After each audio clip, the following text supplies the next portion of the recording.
Eder. Mech.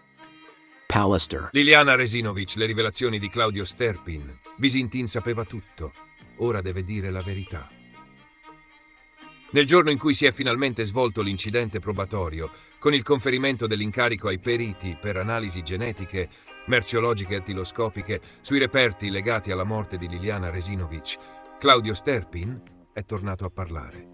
E lo ha fatto con dichiarazioni forti, destinate a riaccendere i riflettori su una vicenda che continua a scuotere Trieste e l'Italia intera.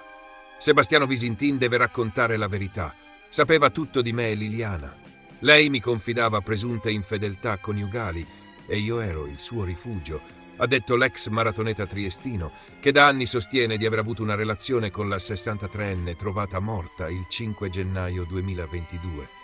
Una relazione che, secondo lui, era pienamente consapevole e pianificata per diventare pubblica proprio nei giorni immediatamente successivi alla scomparsa. Liliana non era più sposata da tempo, almeno da 5 o 6 anni, per come parlava della loro relazione. Lei mi raccontava tutto. Nell'ultimo anno avevamo già pianificato tutto. Il 16 dicembre sarebbe passato un anno dalla morte di mia moglie e dal 17 al 18 saremmo andati via da soli per un weekend. Al ritorno avrebbe raccontato tutto a tutti, parenti, amici, colleghi. Era il nostro progetto. Sterpin spiega così anche le sue prime esternazioni, fatte subito dopo il ritrovamento del corpo.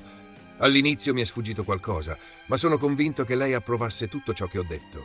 Finalmente anche lei ha avuto la sua parte di giustizia e notorietà, anche se l'ha pagata a carissimo prezzo. Secondo il suo racconto, Visintin non solo era a conoscenza del rapporto tra lui e Liliana, ma avrebbe anche esercitato una forma di controllo nei suoi confronti. Sebastiano la controllava, probabilmente anche al telefono, e racconta frottole da 3 anni e mezzo. La foto in cui io e Liliana siamo insieme lo dimostra, lui sapeva tutto da tempo. Sterpin ha anche parlato di una consuetudine particolare della coppia Resinovic-Visintin, quella di frequentare una spiaggia per nudisti nei pressi della costiera triestina. Andavano spesso a fare il bagno nudi in un tratto di litorale verso Monfalcone, una zona dove passano anche i carabinieri per i controlli. Liliana mi raccontava tutto con naturalezza. Nel racconto dell'ex atleta c'è anche spazio per un altro dettaglio. Liliana, pur volendo lasciare definitivamente Visintin, si stava occupando di trovargli una sistemazione alternativa. Lei stava cercando una casa più economica per lui, visto che l'appartamento in cui vivevano costava oltre 1.000 euro al mese. Non voleva semplicemente andarsene, voleva anche sistemare Sebastiano altrove. Non manca un riferimento a un presunto terzo uomo, di cui Sterpin parla solo marginalmente. C'era anche un farmacista, ma la storia con lui non era minimamente importante come la nostra. Secondo lui, la relazione con Liliana era pienamente ricostruita negli ultimi mesi del 2021. Dopo la morte di mia moglie, Liliana ha trovato la strada aperta. Per tutto il 2021 siamo tornati ad avere i rapporti di un tempo. Eravamo una coppia a tutti gli effetti. Ci comportavamo come marito e moglie. Poi, l'appello finale rivolto ancora una volta a Visintin. Spero che la verità venga fuori. Lui la conosce e dovrebbe mettersi una mano sulla coscienza. Presto emergeranno troppe incongruenze. Intanto, nel pomeriggio, i periti nominati hanno ricevuto formalmente l'incarico di eseguire accertamenti tecnici su diversi reperti. Tra questi, il cordino trovato attorno al corpo di Liliana, peli e capelli rinvenuti sul cadavere, ma anche gli arponcini usati da Lili, la cui punta potrebbe contenere tracce significative.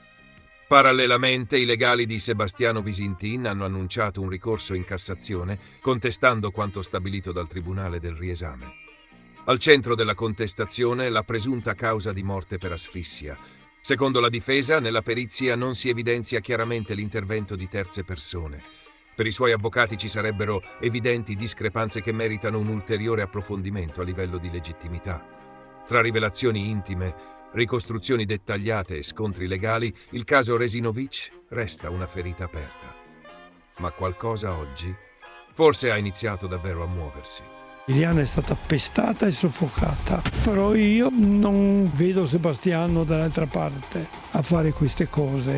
Quindi quale sarebbe secondo te il ruolo di Sebastiano? Di essere responsabile della sua fine, naturalmente. Come mandante sì, sicuro. Lili doveva scomparire. L'unico che ha avuto un beneficio dalla morte di Liliana è Sebastiano. Lui si è preso il conto in banca, si è preso la reversibilità della pensione. Che cavolo vogliamo ancora? Io sono convinto che Liliana deve aver detto a Sebastiano che voleva andarsene da casa.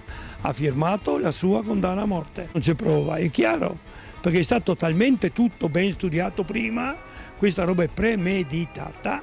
Aspettiamo che la procura faccia il suo lavoro, dopo ne riparliamo. E mi aspetto che cominci a venire fuori la verità. Però secondo Sebastiano presto tutti si scuseranno con lui. Se trova chi gli chiede scusa, beato lui. E se per caso Sebastiano non c'entrasse nulla?